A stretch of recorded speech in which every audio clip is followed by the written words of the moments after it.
नमस्कार विद्यार्थी मित्रांनो, आज आपण फ्रेडरिक लिस्टचा संरक्षणाचा सिद्धांत या संदर्भामध्ये जी चर्चा आहे ही चर्चा या ठिकाणी करणार आहोत। लिस्टचा संरक्षणाचा सिद्धांत याला लिस्टची संरक्षण नीती किंवा लिस्टचं संरक्षण विषयक तत्वज्ञान किंवा धोरण असं सुद्धा म्हटलं जात असलेलं आपल्याला पाहावयास मिळतं। प्रामुख्यानं ॲडम स्मिथ यांनी जो खुल्या व्यापारी धोरण स्वीकारलेलं होतं याला विरोध दर्शवण्याच्या दृष्टिकोनातून फ्रेडरिक लिस्ट यांनी संरक्षण विषयक तत्वज्ञानाचा स्वीकार केलेला आपल्याला दिसून येतो। लिस्टनं या संरक्षण विषयक धोरणाचा पुरस्कार जाणीवपूर्वक केलेला आपल्याला पाहावयास मिळतो। फक्त विरोधासाठी विरोध म्हणून प्रामुख्याने त्यानं संरक्षणाच्या धोरणाची मांडणी केलेली नाही। त्याने वेगवेगळ्या देशांच्या आर्थिक इतिहासाचा जो अभ्यास आहे हा अभ्यास केला आणि असा निष्कर्ष काढला की प्रत्येक देशाची आर्थिक परिस्थिती, प्रत्येक देशाच्या प्रगतीची अवस्था लक्षात घेऊन विशिष्ट असं आर्थिक धोरण स्वीकारलं जावं। सनातनवाद्यांप्रमाणे सर्व देशांना सर्व काळ लागू पडणारं धोरण असतं यावरती लिस्टचा विश्वास नव्हता किंवा सर्व देशांनी एकच धोरण स्वीकारावं यावरती लिस्टनं सुरुवातीला आपल्या सिद्धांतामध्ये टीका केलेली आपल्याला दिसून येते। सनातनवादी विचाराच्या प्रभावामुळे अनेक देशांनी कुठलाही विचार न करता खुल्या व्यापारी धोरणाचा पुरस्कार केलेला आपल्याला दिसून येतो। प्रामुख्यानं जर्मनीने सुद्धा खुल्या व्यापारी धोरणाचा स्वीकार केल्यामुळं जर्मनी मागासलेली राहिली अशी टीका फ्रेडरिक लिस्ट यांनी या ठिकाणी केलेली आपल्याला दिसून येते। लिस्टनं संरक्षण नीतीचा किंवा संरक्षणाच्या धोरणाचा पुरस्कार केला। याचं कारण असं होतं की जर्मनीची परिस्थिती, त्या ठिकाणचे असणारे उद्योग आणि व्यापाराच्या वाढीला पोषक अशी परिस्थिती जर्मनीमध्ये होती। त्याचप्रमाणे इंग्लंडने आर्थिक विकासाचा शेवटचा टप्पा गाठलेला असल्यामुळं इंग्लंडच्या स्पर्धेमुळं जर्मनीला आपली आर्थिक आणि औद्योगिक प्रगती करता येत नव्हती।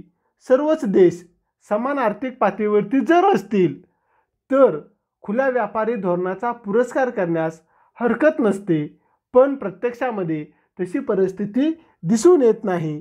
काही देश प्रगत तर काही देश मागासलेले किंवा अप्रगत स्वरूपाचे असलेले आपल्याला दिसून येतात। खुल्या व्यापारी धोरणानं मागासलेल्या देशांचा तोटा होतो, त्यांची आर्थिक प्रगती होत नाही। प्रगत देश हे अप्रगत देशांची पिळवणूक करत असल्याचं मत लिस्टनं आपल्या संरक्षणाच्या धोरणांमध्ये स्पष्ट केलेलं आपल्याला दिसून येतात। लिस्ट हा संरक्षण धोरणाचा पुरस्कर्ता नव्हता हे लक्षात घेणं आवश्यक असलेलं आपल्याला पाहावयास मिळतं। खुल्या व्यापार किंवा संरक्षणाचं धोरण हे साध्य नसून एक साधन आहे असं मत त्यानं या ठिकाणी स्पष्ट केलेलं आपल्याला दिसून येतं। प्रामुख्यानं संरक्षणाचं जे धोरण आहे हे संरक्षणाचं धोरण परिस्थिती सापेक्ष असल्याचं मत त्यानं या ठिकाणी स्पष्ट केलेलं आपल्याला दिसून येतं। देशानं कोणत्या परिस्थितीमध्ये कोणत्या धोरणाचा स्वीकार करावा हे त्यानं स्पष्ट केलेलं आपल्याला दिसून येतं। त्याच्यामध्ये आपण मागं त्याचे जे काही आर्थिक विकासाचे टप्पे आहेत ते टप्पे पाहिलेले आहेत। हे टप्पे पाहत असताना त्याच्यामध्ये सुरुवातीची जी अवस्था होते शिकारी अवस्था किंवा त्याला आपण रानटी अवस्था असं म्हणत असतो, या अवस्थेमध्ये खुल्या व्यापाराचा स्वीकार करावा असं त्यानं स्पष्ट केलेलं होतं। पशुपालन अवस्थेमध्ये सुद्धा खुल्या व्यापारी धोरणाचा स्वीकार करण्यास हरकत नव्हती।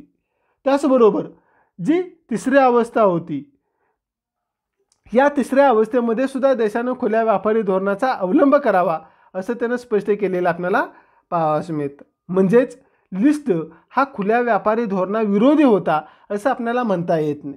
परंतु जी चौथी अवस्था आहे शेती उद्योगधंद्याची अवस्था, या अवस्थेमध्ये प्रामुख्यानं देशानं संरक्षणाच्या धोरणाचा अवलंब करावा याचं कारण स्पष्ट करत असताना लिस्ट यांनी सांगितलेलं होतं की या चौथ्या अवस्थेमध्ये देशातील उद्योगधंदे प्रगत होत असतात आणि ते बाल्यावस्थेत किंवा प्राथमिक अवस्थेमध्ये असतात.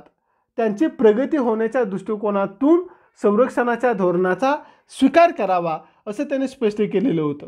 उलट देश विकासाच्या शेवटच्या टप्प्यामध्ये म्हणजेच की शेती, उद्योगधंदे आणि व्यापार अवस्था या अवस्थेमध्ये गेल्यानंतर देशानं पुन्हा खुल्या व्यापारी धोरणाचा स्वीकार करण्यास हरकत नाही असं स्पष्ट केलेलं आपल्याला दिसून येतं.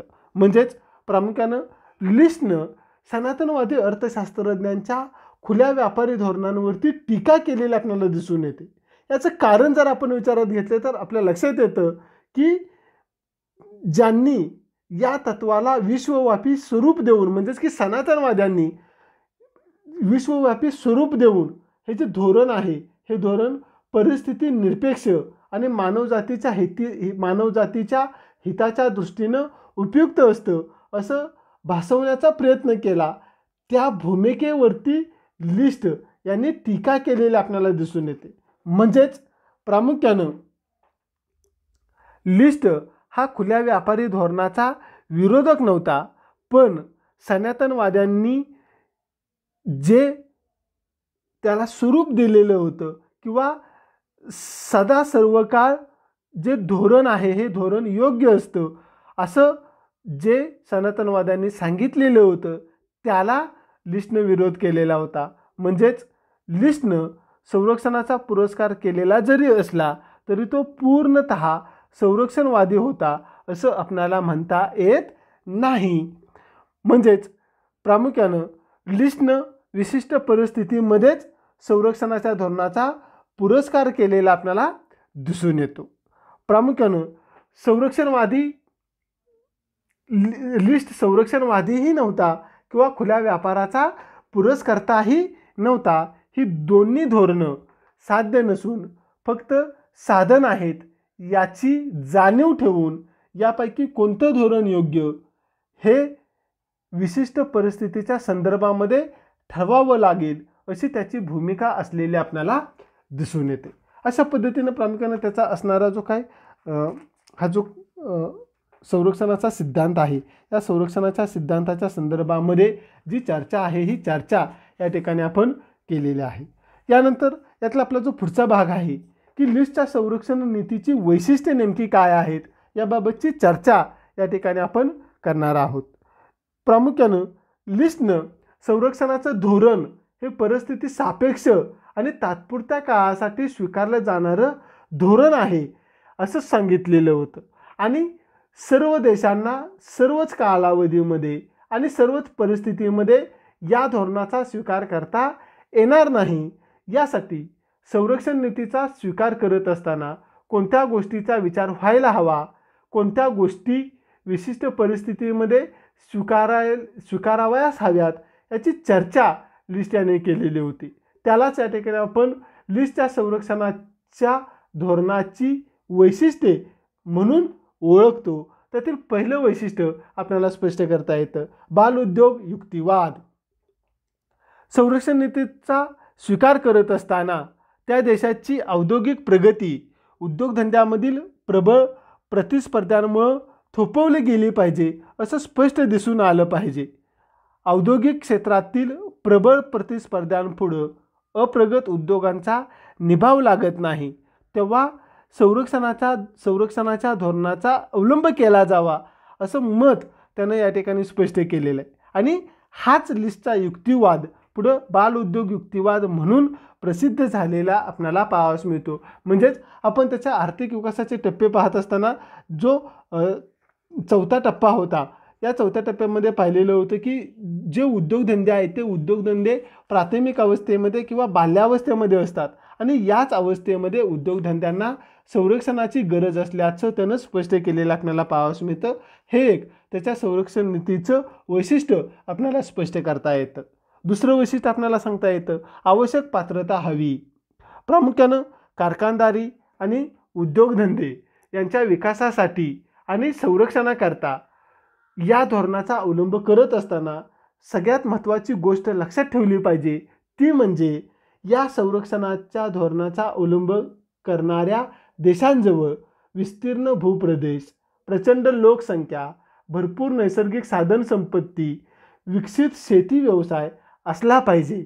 त्याचबरोबर त्या देशाने सांस्कृतिक आणि राजकीय विकासाची उच्च पातळी गाठलेली असली पाहिजे. त्या देशाचं लष्करी सामर्थ्य मोठं असलं पाहिजे. अशी वेगवेगळी पात्रता असणाऱ्या देशांनीच संरक्षणाच्या धोरणाचा स्वीकार करावा, हे एक त्याच्या संरक्षण नीतीचं वैशिष्ट्य आपल्याला स्पष्ट करता येतं. त्यानंतर यातली तिसरं जे वैशिष्ट्य आहे ते वैशिष्ट्य आपल्याला सांगता येतं, राष्ट्राला औद्योगिक शिक्षण देणं. लिस्टनं आपल्या संरक्षणाच्या धोरणामध्ये सगळ्यात महत्त्वाचं वैशिष्ट्य सांगितलेलं आहे की देशाला औद्योगिक शिक्षण देणं हे अत्यंत महत्त्वाचं असलेलं आपल्याला पाहावयास मिळतं. देशाचा आर्थिक विकास जर शेवटच्या टप्प्यापर्यंत पोचवायचा असेल तर औद्योगिक शिक्षणावरती मोठ्या प्रमाणामध्ये भर देणं आवश्यक असलेलं आपल्याला पाहावयास मिळतं आणि हे त्याच्या संरक्षण नीतीचं वैशिष्ट्य आपल्याला स्पष्ट करता येतं. त्यानंतर चौथं वैशिष्ट्य आपल्याला सांगता येतं, उष्णकटिबंधातील देशांनी संरक्षणाच्या धोरणाचा अवलंब करू नये. म्हणजेच प्रामुख्यानं ज्या देशांकडे औद्योगिक विकासासाठी लागणारी सामग्री आणि पात्रता नसेल त्यांनी संरक्षणाच्या धोरणाचा अवलंब करू नये असं लिस्ट यांनी स्पष्ट केलेलं आपल्याला दिसून येतं. त्यानंतर पाचवं वैशिष्ट्य आपल्याला सांगता येतं, लहान देशांनी संरक्षणाच्या धोरणाचा स्वीकार करू नये. लिस्ट यांनी स्पष्ट केलेलं आहे की लहान देशांनी संरक्षणाच्या धोरणाचा विचार करू नये, कारण अशा लहान देशांच्या जवळ उत्पादनाच्या निरनिराळ्या शाखांची पूर्ण प्रगती घडवून आणण्या एवढी साधनसंपत्ती असत नाही. अशा परिस्थितीमध्ये देशांनी मोठ्या राष्ट्रांशी संबंध जोडून आणि मोठ्या प्रमाणावरती त्याग करून आपले स्वतंत्र अस्तित्व टिकवून ठेवलं पाहिजे. हे एक त्याचं वैशिष्ट्य आपल्याला स्पष्ट करता येतं. त्यानंतरचं 6वं वैशिष्ट्य आपल्याला सांगता येतं, शेती व्यवसायाला संरक्षण देऊ नये. लिस्टच्या या धोरणाचं सर्वात महत्त्वाचं वैशिष्ट्य म्हणजे त्याने शेती व्यवसायाला संरक्षण देऊ नये असं सांगितलेलं आपल्याला पाहावयास मिळतं. लिस्टच्या मते उद्योगांना संरक्षण दिलं की आपोआपच शेती व्यवसायाला संरक्षण प्राप्त होतं, शेतीची जी काही प्रगती आहे ही प्रगती होते असं मत लिस्ट यांनी या ठिकाणी स्पष्ट केलेलं आपल्याला पाहावयास मिळतं. म्हणजेच शेती व्यवसायाचं संरक्षण निसर्गानं आपोआपच केलेलं आहे असं त्याचं मत असलेलं आपल्याला पाहावयास मिळतं. 7वं वैशिष्ट्य आपल्याला सांगता येतं, कायमचे संरक्षण अनावश्यक. कोणत्याही उद्योगाला कायमस्वरूपी संरक्षण देणं लिस्टला मान्य नव्हतं. देशातील उद्योगधंदे बलवान झाले की परदेशी उद्योगधंद्यांशी स्पर्धा करण्याचं सामर्थ्य त्यांच्यामध्ये प्राप्त होतं. देशी उद्योगधंद्यांना दिलेलं संरक्षण नंतर काढून घेतलं तर काहीही हरकत नाही, कारण उद्योगधंदे इतर देशांशी स्पर्धा करण्याच्या दृष्टिकोनातून सामर्थ्यवान झालेले आपल्याला दिसून येतात. म्हणजेच संरक्षणाच्या धोरणाचा कायमस्वरूपी स्वीकार करणं ही फक्त काही काळापुरतीच गरज असल्याचं त्याने स्पष्ट केलेलं आपल्याला पाहावयास मिळतं. त्यानंतर 8वं वैशिष्ट्य आपल्याला सांगता येतं की सर्व उद्योगांना सारख्याच प्रमाणामध्ये संरक्षण देणं अमान्य आहे. म्हणजेच सर्व उद्योगधंद्यांना सारख्याच प्रमाणामध्ये संरक्षण देणं लिस्टला मान्य नव्हतं. काही महत्त्वाच्या उद्योगधंद्यांना संरक्षण देण्याची भूमिका त्यानं स्वीकारलेली आपल्याला दिसून येते. ज्या उद्योगधंद्यांना उभारणीसाठी भांडवल, श्रम, तांत्रिक मदत, कौशल्य यांचा भरपूर पुरवठा आवश्यक असतो व ज्या उद्योगातून निर्माण होणाऱ्या वस्तूने मानवाच्या मूलभूत गरजा पूर्ण केल्या जातात, अशा उद्योगांनाच संरक्षण द्यावं असं मत त्यानं या ठिकाणी स्पष्ट केलेलं होतं. इतर उद्योगांना संरक्षणाची गरज नाही असं त्यानं सांगितलेलं आपल्याला पाहावयास मिळतं. हे एक त्याच्या संरक्षण नीतीचं वैशिष्ट्य आपल्याला स्पष्ट करता येतं. त्यानंतर पुढचं वैशिष्ट्य आपल्याला सांगता येतं भविष्य काळाचा विचार. संरक्षणाचा स्वीकार करत असताना देशातील लोकांनी भविष्य कालावधीमध्ये मोठ्या प्रमाणामध्ये सुख मिळवण्यासाठी वर्तमान काळात स्वार्थ त्याग करण्याची तयारी ठेवली पाहिजे. राष्ट्राच्या बाबतीमध्ये अशी भूमिका स्वीकारली जाते की चालू पिढीच्या हितासाठी उभारलेल्या कर्जाचा भार पुढील पिढीला सहन करावा लागतो. त्याचप्रमाणे संरक्षण देण्याच्या बाबतीमध्ये सुद्धा चालू पिढीने पुढच्या पिढीच्या हितासाठी थोडाफार भार सहन करणं हे हिताचं आणि आवश्यक असल्याचं मत त्याने या ठिकाणी स्पष्ट केलेलं आपल्याला दिसून येतं. आणि सगळ्यात शेवटचं 10वं वैशिष्ट्य आपल्याला सांगता येतं की कच्चा माल आणि यंत्रसामग्रीबाबत संरक्षणाचं धोरण अवलंबू नये. म्हणजेच लिस्टच्या मते कच्च्या मालाच्या आयात निर्यातीवरती कोणतीही बंधने लादू नयेत. खुल्या व्यापारी धोरणाचा स्वीकार त्या ठिकाणी केला जावा. त्यामुळं व्यक्ती आणि देश किंवा राष्ट्र या दोन्हींचा फायदा या ठिकाणी होतो असं मत त्यानं या ठिकाणी स्पष्ट केलेलं आपल्याला पाहावयास मिळतं. अशा पद्धतीनं प्रामुख्यानं लिस्टच्या संरक्षण नीतीची ही जी वेगवेगळी वैशिष्ट्ये आहेत ती वैशिष्ट्ये या ठिकाणी आपण विचारात घेतलेले आहेत. आणि यातला आपण शेवटचा भाग पाहणार आहोत की लिस्ट संरक्षणवादी होता काय, हा जो काही मुद्दा आहे हा मुद्दा या ठिकाणी आपण विचारात घेणार आहोत. ॲडम स्मिथच्या खुल्या व्यापारी धोरणावरती टीका करून लिस्टनं संरक्षणाच्या धोरणाचा स्वीकार केला, परंतु लिस्ट हा पूर्णपणे संरक्षणवादी होता का याबाबतचा काही विचार या ठिकाणी आपण करणार आहोत. आपण त्याचा आर्थिक विकासाचा जो सिद्धांत आहे हा सिद्धांत पाहिला. याच्यामध्ये त्यांनी सांगितलेल्या विकासाच्या ज्या 5 अवस्था आहेत या 5 अवस्थांमधील पहिल्या 3 अवस्थांना कुठल्याही स्वरूपाचं संरक्षण देण्याची गरज नाही असं त्यानं प्रतिपादन केलेलं होतं. म्हणजेच की त्यानं खुल्या व्यापारी धोरणाचा स्वीकार केलेला होता. मात्र जी 4थी अवस्था होती उद्योगधंद्यांची अवस्था, या अवस्थेमध्येच देशातील उद्योगधंद्यांना संरक्षण दिलं जावं असं मत त्यानं या ठिकाणी स्पष्ट केलेलं आपल्याला पाहावयास मिळतं. म्हणजेच यावरून आपल्या लक्षात येतं की लिस्ट हा पूर्णपणे संरक्षणवादी किंवा पूर्णपणे खुल्या व्यापाराचा समर्थक होता असं आपल्याला म्हणता येत नाही. प्रामुख्यानं अमेरिका आणि जर्मनी या दोन्ही देशांची आर्थिक परिस्थिती समान असली तरी अमेरिकेनं संरक्षणाच्या धोरणाचा अवलंब करून आपली प्रगती केली, तशीच प्रगती जर्मनीने करावी अशी त्याची इच्छा असलेली आपल्याला पाहावयास मिळते.